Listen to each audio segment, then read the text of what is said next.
जी तो student exercise 11.3 का हम क्वेश्चन नंबर 3 जो है वो डिस्कस करेंगे इस वीडियो में। और क्वेश्चन नंबर 3 जो है अगर पास्ट पेपर्स में हम देखें तो ये क्वेश्चन काफ़ी रिपीट होता हुआ हमें नज़र आएगा। तो बड़ा ही इंपॉर्टेंट क्वेश्चन है, तो आइए इसको समझने की कोशिश करते हैं। देखिए हमारे पास जो है सूरत कुछ यूँ है कि हमारे पास एक ट्राइंगल है, फिगर बना लेते हैं, और उस ट्राइंगल की दो साइड्स की हमें लेंथ बताई गई है। एक साइड की लेंथ हमारे पास 4 है और एक साइड की लेंथ हमारे पास 5 है। The measure of the two sides of the triangle are 4 and 5 unit. Find the third side. और थर्ड साइड की लेंथ हमने मालूम करनी है। थर्ड साइड की लेंथ हमने मालूम करनी है so that the area of the triangle 6 square unit, कि उस ट्राइंगल का जो एरिया है वो 6 स्क्वायर यूनिट हो जाए। कितना एरिया हो जाए? 6 स्क्वायर यूनिट।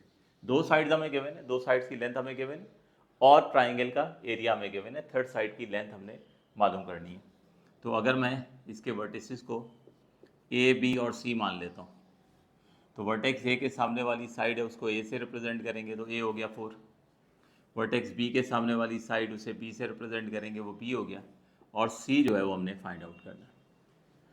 अब सी फाइंड आउट करने के लिए ये क्वेश्चन डिफरेंट तरीक़ों से सॉल्व हो सकता है, लेकिन मैं आपको एक तरीका जो बताने जा रहा हूँ ज़रा इसको ध्यान से समझिएगा कि मुझे जो है वो इस ट्राइंगल की थर्ड साइड मालूम करनी है, सी मालूम करनी है। तो मैं यहाँ पर थर्ड साइड मालूम करने के लिए कोसाइन लॉ का इस्तेमाल करूँगा। मैं यहाँ पर कोसाइन लॉ का इस्तेमाल करूँगा, और कोसाइन लॉ ऑब्वियस सी बात है कि मुझे चूँकि थर्ड साइड सी कैलकुलेट करनी है तो सी वाला यूज़ होगा। C square is equal to A square plus B square minus 2ab cos gamma.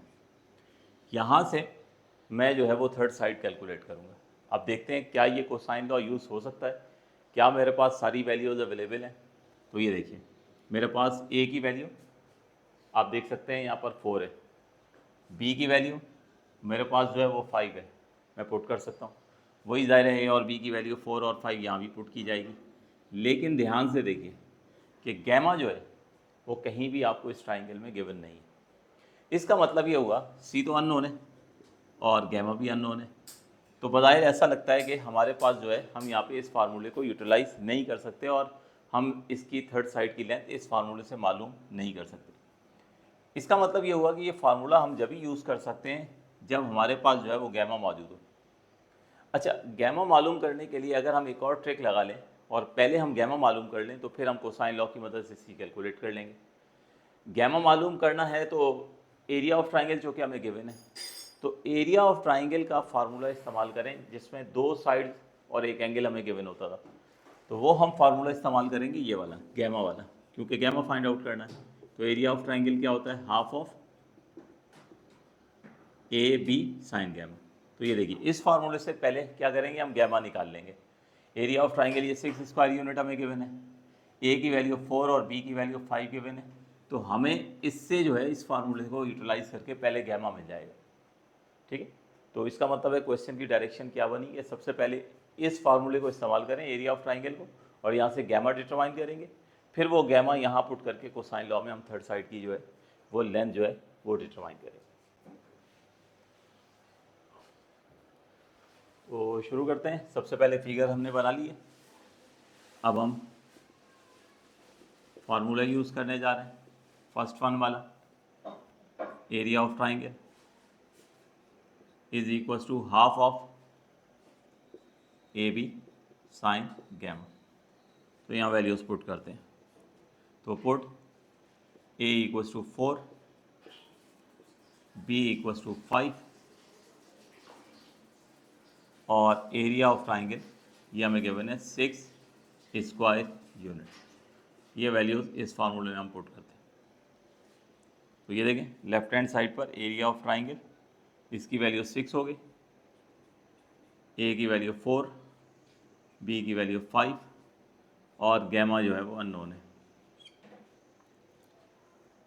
In the next step 6 as it is, 2 और 4 को कैंसिल करें तो ये 2 इंटू 5 इंटू साइन गैमा हो जाएगा। क्रॉस मल्टीप्लाई करते हैं तो 6/10 लिख देते हैं direct, 2 into 5 equals to sine gamma 6 और 10 को कैंसिल करें तो 3/5 है, या 0.6 लिख लेते हैं।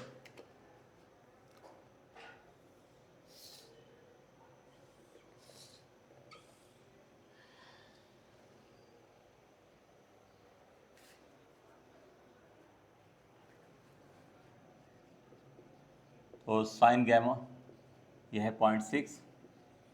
यहाँ से गैमा की वैल्यू निकालने के लिए साइन को हमने राइट हैंड साइड पर शिफ्ट किया तो साइन इन्वर्स हो गया, और साइन इन्वर्स 0.6 की वैल्यू निकालें तो ये होगी 36.87।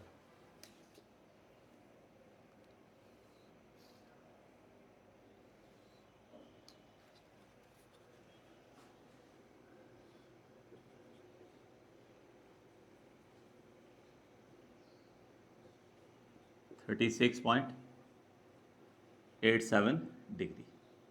तो ये स्टूडेंट्स हमारे पास जो है ये गैमा हमने डिटरमाइन कर लिया। अब हम कोसाइन लॉ को इस्तेमाल करेंगे और यहाँ पर ए, बी और गैमा ये राइट हैंड साइड पर हम वैल्यूज पुट करेंगे तो हमें अननोन साइड जो है ट्राइंगल की जो है वो मिल जाएगी।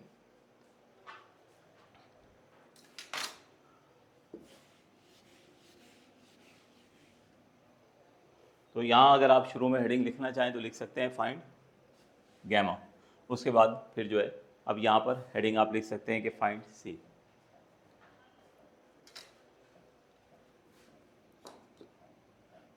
तो लिख लीजिएगा शुरू में हेडिंग फाइंड गैमा।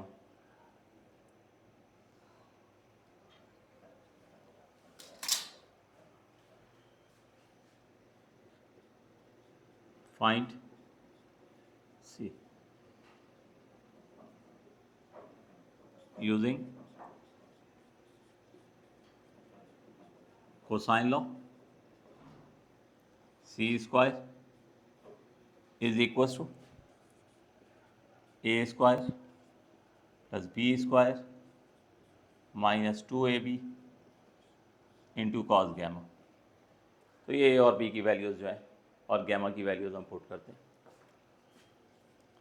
तो सी स्क्वायर ए की वैल्यू 4 है, बी की वैल्यू 5। तो ये सबसे पहले हो गया स्क्वायर ऑफ 4, फिर square of 5 minus 2 into 4 into 5 into cos gamma. तो गैमा है 36.87 डिग्री। अब इसको सिंप्लीफाई करते हैं और यहाँ से हमें रिक्वायर्ड जो है जो third side of the triangle है वो मिल जाएगी। तो मैं कंप्लीट करता हूँ, आप लोग नोट करना शुरू करें।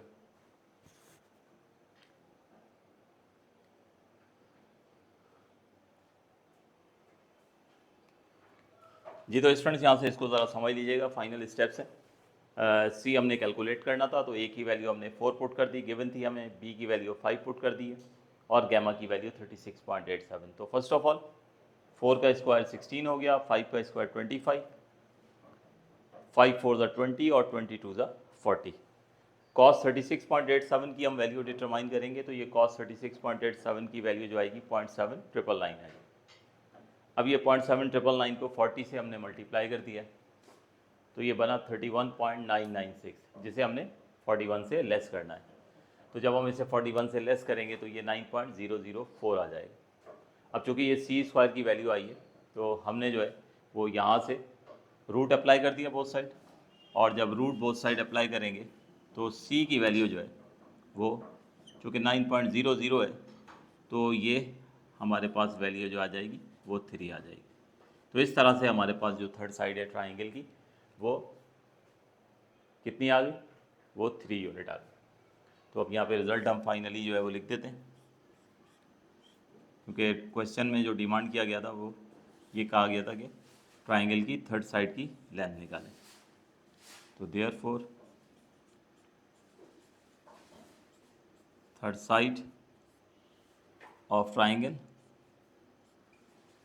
ABC that is C equals to 3 units. तो ये था आंसर हमारा। तो एग्जामिनेशन पॉइंट ऑफ व्यू से एक इम्पॉर्टेंट क्वेश्चन। तो यहीं तक ही रखते हैं इंशाल्लाह। एक क्वेश्चन रह गया, क्वेश्चन नंबर 4, वो नेक्स्ट वीडियो में हम डिस्कस करेंगे। Thank you ji.